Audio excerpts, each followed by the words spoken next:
নমস্কার বন্ধুরা, রিতাস ডায়েরি চ্যানেলে আপনাদের সবাইকেই স্বাগত।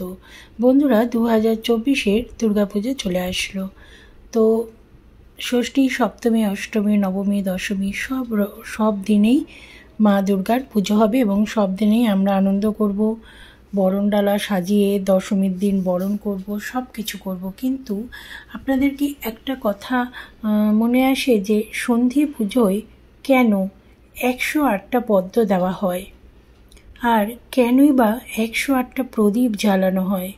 তো সেটাই আমি আজকে আপনাদের সামনে বলবো। বন্ধুরা, পুরাণ মতে দেবী দুর্গা আবির্ভূত হন অষ্টমী ও নবমী তিথির মিলনক্ষণেই দেবী চামুণ্ডা রূপে। চণ্ড ও মুণ্ড নামক দুই ভয়ানক অসুরকে এই সন্ধিক্ষণে বধ করেছিলেন দেবী দুর্গা। আশ্বিনের শুক্লাষ্টমীর বিশেষ মাহেন্দ্রক্ষণে দেবী দুর্গার সন্ধি পুজো হয়। বলা হয় এই অষ্টমী ও নবমী তিথির শুভ সন্ধিক্ষণেই আসলে সন্ধি পুজো। এই বিশেষ তিথিকে শুভ বলেই মনে করা হয়। এর সঙ্গে জড়িয়ে থাকে অনেকগুলো বিশেষ বিশেষ নিয়ম। তার মধ্যে একটা গুরুত্বপূর্ণ নিয়ম হলো দেবী দুর্গার পায়ে উৎসর্গ করা হয় 108টি লাল পদ্ম। সেই একই সময় জ্বালানো হয় 108টি প্রদীপ। অপূর্ব সুন্দর লাগে তখন সেই মণ্ডপ। তো পুরাণ মতে বলা হয় যে দেবী দুর্গা আবির্ভূত হন চামুণ্ডা রূপে ওই সন্ধিক্ষণেই, কারণ চণ্ড এবং মুণ্ড নামক দুই ভয়ানক অসুরকে বধ করার জন্য।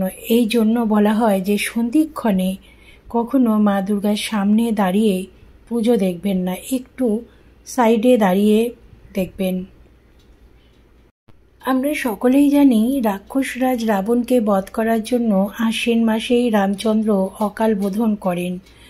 সেখানেও সন্ধি পুজোর বিশেষ নিয়ম মেনে 108টি পদ্ম নিবেদন করবেন বলে স্থির করেন স্বয়ং রামচন্দ্র। সেই সময় হনুমানকে দেবী দহ থেকে 108টি পদ্ম ফুল তুলে আনতে বলা হয়, কিন্তু সেখানে পাওয়া যায় 107টি পদ্ম। তখন রাম নিজে তার পদ্ম সমান নেত্র দান করার জন্য ইচ্ছা প্রকাশ করেন এবং দেবী আবির্ভূত হয়ে বরদান করেন যে তিনি রাবণের থেকে নিজেও সুরক্ষা সরিয়ে নেবেন। ষষ্ঠীর দিন রামচন্দ্র পুজো শুরু করেন।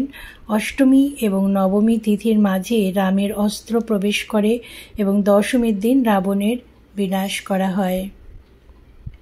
পুরাণ মতে আরও বলা হয়েছে যে অষ্টমী তিথির শেষ 24 মিনিট ও নবমী তিথির প্রথম 24 মিনিট অর্থাৎ মোট 48 মিনিট হল সন্ধি পূজার সেই বিশেষ মুহূর্ত, সন্ধিক্ষণ। অনেকে আবার সন্ধি পুজোর মাহেন্দ্রক্ষণেও কিন্তু বলিদান দেন। কেউ সিঁদুর সিক্ত 1 মুঠো মাসকলাই বলি দেন। মনে করা হয়ে থাকে সব অশুভ শক্তির দমন করেন দেবী দুর্গা এই সময়তেই। তাই খারাপ সময় ও দুষ্টের বিনাশ করতে কাণ্ডারি হয়ে প্রত্যেক বছর মা দুর্গার আগমন হয়। তো বন্ধুরা, আপনাদের কেমন লাগলো আপনারা অবশ্যই জানাবেন। ভালো লাগলে লাইক করবেন, শেয়ার করবেন এবং কমেন্ট করবেন, কারণ এই বিষয়টি জানা সবারই দরকার। অনেকেই জানেন না যে কেন মা দুর্গার সামনে 108টি প্রদীপ জ্বালানো হয়, 108টি, এবং 108টি লাল পদ্ম দেওয়া হয়। তো কারণটা জানলেন যে অশুভ শক্তির বিনাশ করতেই এটা করা হয় এবং প্রদীপ প্রজ্বলন করে সেই অশুভ শক্তির বিনাশ করে যে শুভ শক্তির সূচনা হয় সেটাই বোঝায়।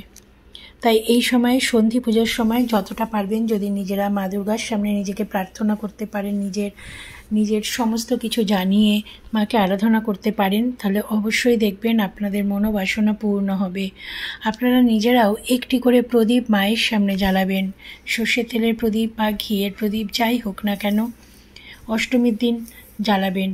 ষষ্ঠীর দিন থেকে যদি পুরো জ্বালাতে পারেন তত ভালোই হয়। ষষ্ঠী, সপ্তমী, অষ্টমী, নবমী, দশমী যদি জ্বালাতে পারেন এই 5 দিন ভীষণ ভালো হবে, পরিবারে সকলের মঙ্গল হবে।